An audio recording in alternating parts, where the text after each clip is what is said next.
In this era of globalization and innovation where technology is rapidly becoming increasingly important to the world, I strongly believe that there is a generational difference in communication styles and as well culture between the new generation from the older ones.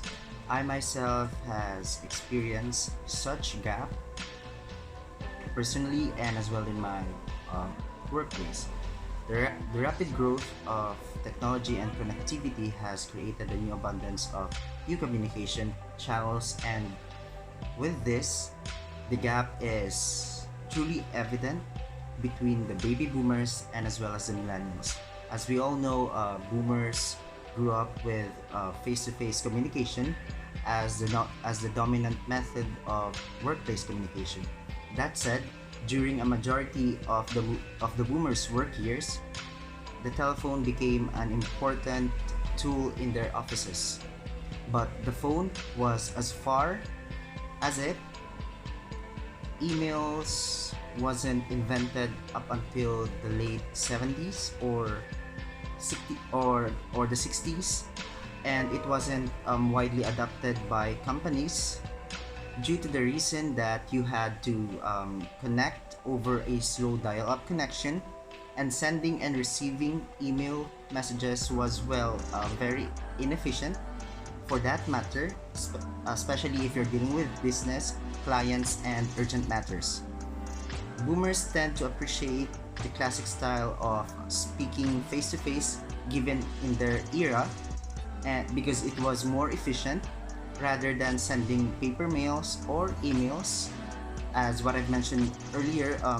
Given if it's an urgent matter or it's an emergency a business deal, unlike millennials, whether you call them the generation Y or whatnot, this generation is considered the first digitally native generation because they grew up with cell phones and even smartphones, which are the newest in the industry today.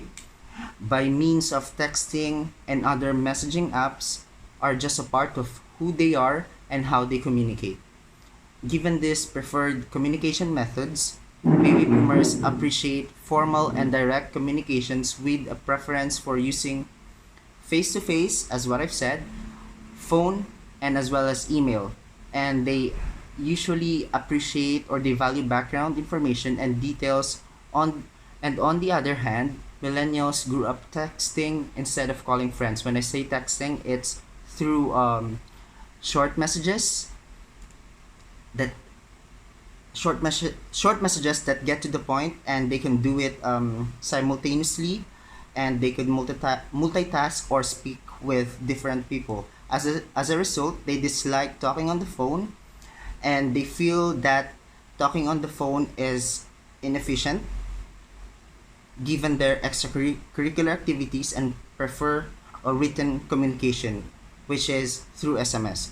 Communication between two generations have been difficult for many, and a good example would be an older worker may be annoyed by a colleague who never uses a period or a comma while exchanging messages through a chat platform or messaging platform, which is considered rude for some generations, and the use of emojis and other words though they have the same spelling, but the meaning would be entirely different for these two generations. As for the culture, millennials defined which is defined by the rise of global terrorism, computers, and the internet. People like Mike Zuckerberg, which is the CEO of Facebook, which is also a millennial, who was born between the 1980 and 1995. This kind of people, and as well as me, appreciate diversity and inclusion to a greater extent than previous generations do. When I say they appreciate diversity, this is in terms of the LGBTQA plus movement and other culture related issues.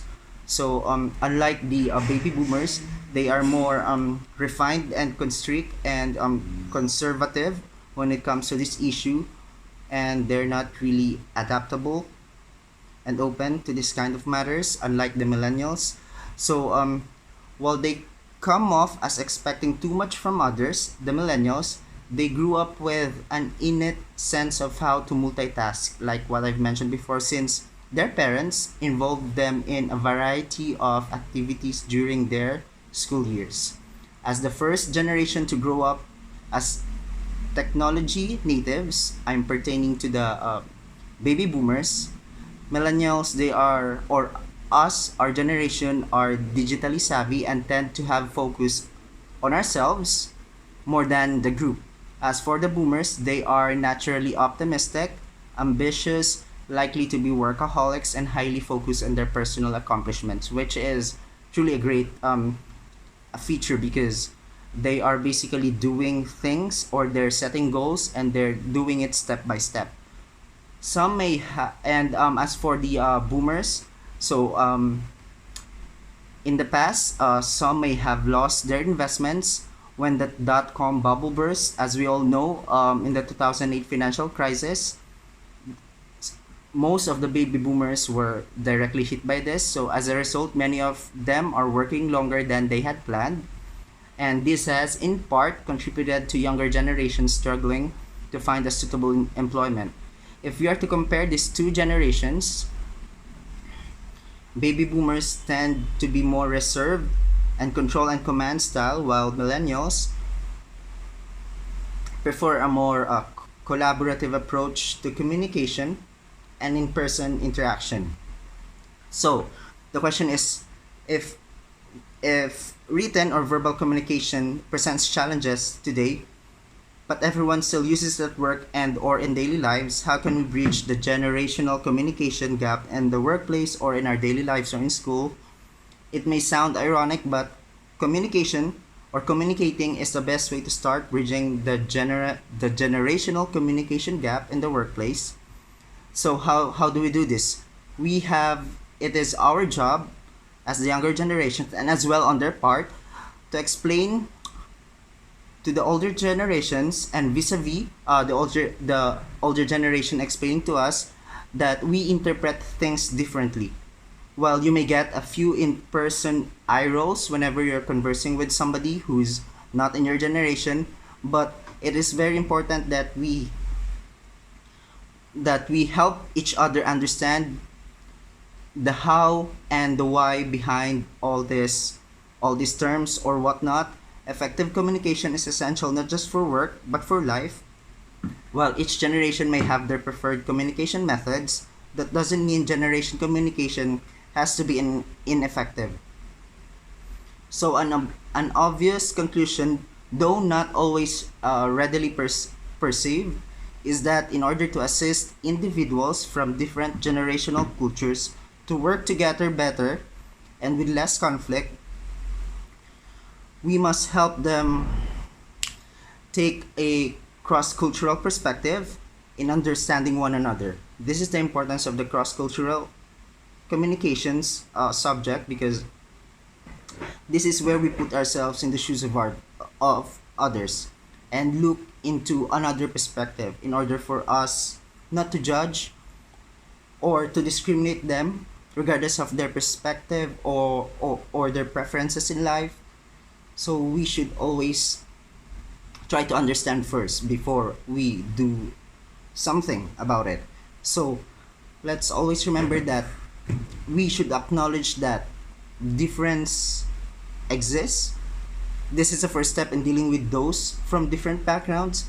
And secondly, we have to seek to understand rather than criticize or defend your doing of tasks or whatnot. And be gracious enough that others may not understand your viewpoint. And lastly, without judgment or withhold judgment, don't automatically assume things on your end. Don't automatically assume that it's the best thing for others since it's the best thing for you. So that's it.